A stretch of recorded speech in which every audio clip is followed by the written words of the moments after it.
Hazardous energy control.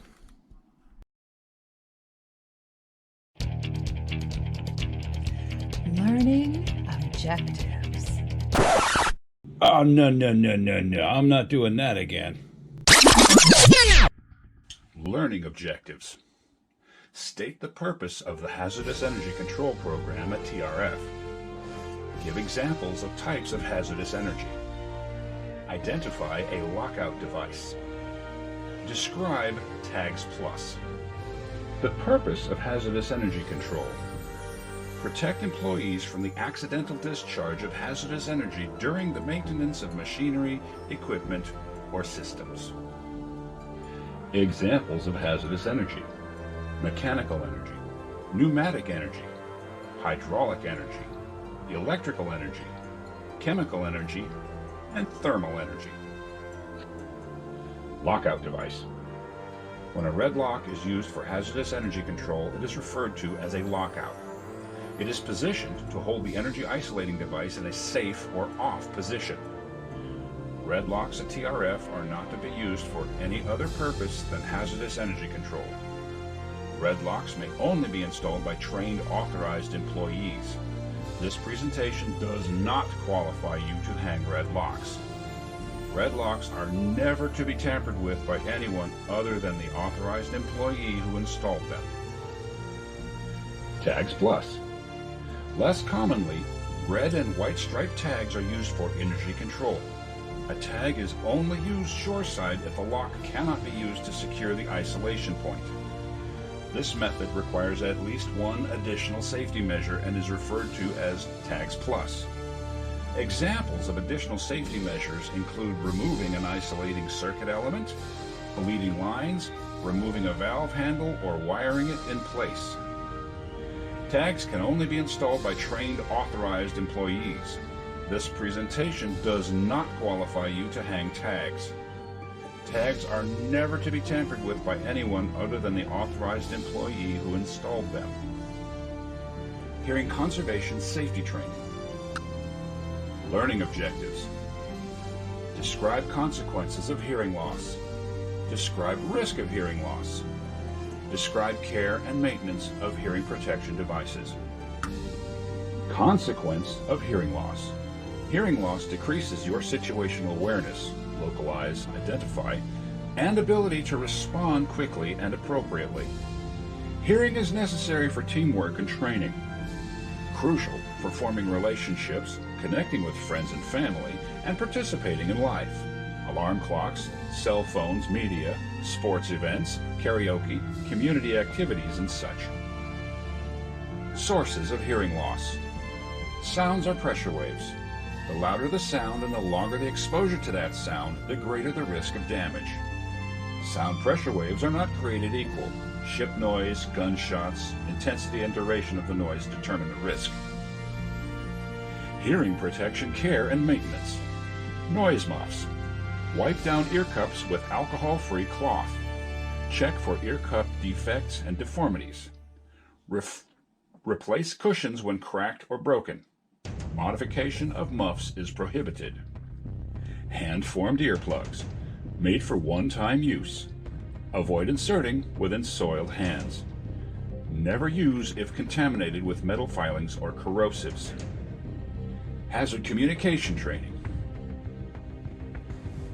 Learning objectives. Describe safety data sheets, SDS. Identify hazards associated with pictograms. Name hazards associated with NFPA diamond. Describe methods of personal monitoring. State requirements of personal protective equipment usage.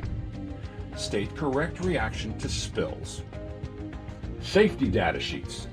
Safety data sheets are written documents that outline product information and discuss procedures for handling and working with hazardous materials. Your supervisor or shop hazardous material coordinator will tell you the location of SDSs in your work area. Information on SDSs include hazard identification, composition, first aid, spill measures, handling and storage, PPE to be used, and other information. Pictograms. Health hazard. Carcinogen. Mutagenicity. reproductive toxicity, respiratory sensitizer, target organ toxicity, aspiration toxicity, gas cylinder, gases under pressure, flame over circle, oxidizers, flame, flammable, pyrophorics, self-heating, emits flammable gas, self-reactive, organic peroxide, corrosion, skin corrosion, burns, eye damage, corrosive to metals, skull and crossbones, acute toxicity, fatal or toxic, exclamation mark, irritant, skin and eye, skin sensitizer, acute toxicity, harmful, narcotic effects, respiratory tract irritant, hazardous to ozone layer, non-mandatory, exploding bomb, explosives, self-reactives, organic peroxides, environment, non-mandatory per OSHA, aquatic toxicity, NFPA diamond. The rating scale for health hazards is listed below. 0, no hazard. 1, slight hazard. 2, dangerous. 3, extreme danger. And 4, deadly. Flammability. The rating scale for flammability hazards is based on the flash point for the material. 0, will not burn. 1, ignites above 200 degrees Fahrenheit. 2, ignites below 200 degrees Fahrenheit.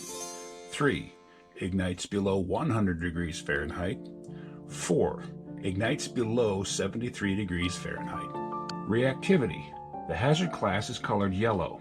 The rating scale for reactivity is listed below. 0, stable. 1, normally stable. 2, unstable. 3, explosive. 4, may detonate. 5, your ex. Special hazards. Hazards of this category are colored white. The special hazards are represented by the following. W with a line through it, water reactive. OXY, oxidizer. COR, corrosive. Acid means it's an acid. ALK means it's an alkali. The trifoil means that it has radioactivity. Personal monitoring. Monitor yourself and others for symptoms such as skin rashes, dizziness, eye or throat irritations, or strong odors. These should be reported to your supervisor. Personal protective equipment, PPE.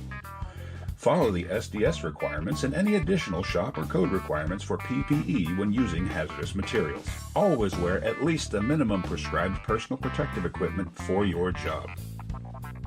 Spills. In the event of a spill, ask yourself the following questions. Do I know the hazards of the spilled material? Do I know how to protect myself from the hazard? Is the material contained and kept from entering a drain or water?